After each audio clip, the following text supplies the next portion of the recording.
Un video dedicato al compianto Giovanni Biel. Si è aperta così la 25esima edizione del Palmo d'Oro, di cui Biel fu a lungo il conduttore.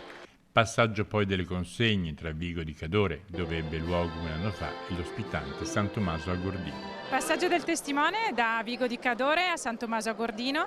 È un dolometto, quindi un segnavia, e deve essere la via della cultura della montagna bellunese, quindi da Vigo di Cadore a San Tommaso a Gordino. Noi, gente di montagna umile, in questo piccolo comune con 600 abitanti, è stato veramente un grande premio, un'emozione, ma lo abbiamo fatto orgogliosamente perché ci teniamo a questo territorio e ci teniamo molto a questo premio. Palmo d'Oro che fu inventato 25 anni fa da Oscar De Bona, allora presidente della provincia, e da Roberto De Martin, già presidente nazionale del CAI e in quel momento direttore di Confindustria.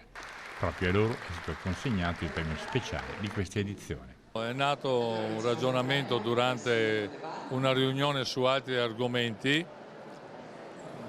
Mi disse: Presidente, dovremmo studiare un qualcosa per far parlare, non bisogna solo dire che c'è il 44% delle Dolomiti in provincia di Belluno, bisogna studiare una proposta, un'idea. Parlando con Roberto De Martin diceva che una cosa fatta bene, senza gelosie, senza invidie, ha portato a questi risultati.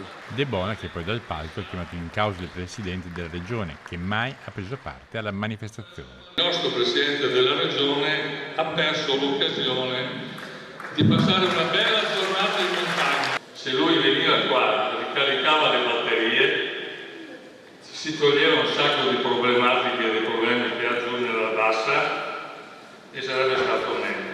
Gli altri premiati sono stati Santiago Santi Pedros per l'alpinismo in attività, Alessandro Masucci per la carriera alpinistica, Zandonella Callegher per la cultura alpina, l'Alpine Club di Londra, a cui è andato il premio speciale Dolomiti UNESCO, e infine Silvana Robis, alla cui memoria è stato assegnato il premio speciale Giuliano De Marchi. Il Palmo d'Oro vuole essere anche un riconoscimento, un atto di gratitudine verso queste persone che l'hanno esaltata, ma al tempo stesso anche un'occasione di riflessione per cercare di evidenziare le potenzialità e la forza della nostra montagna.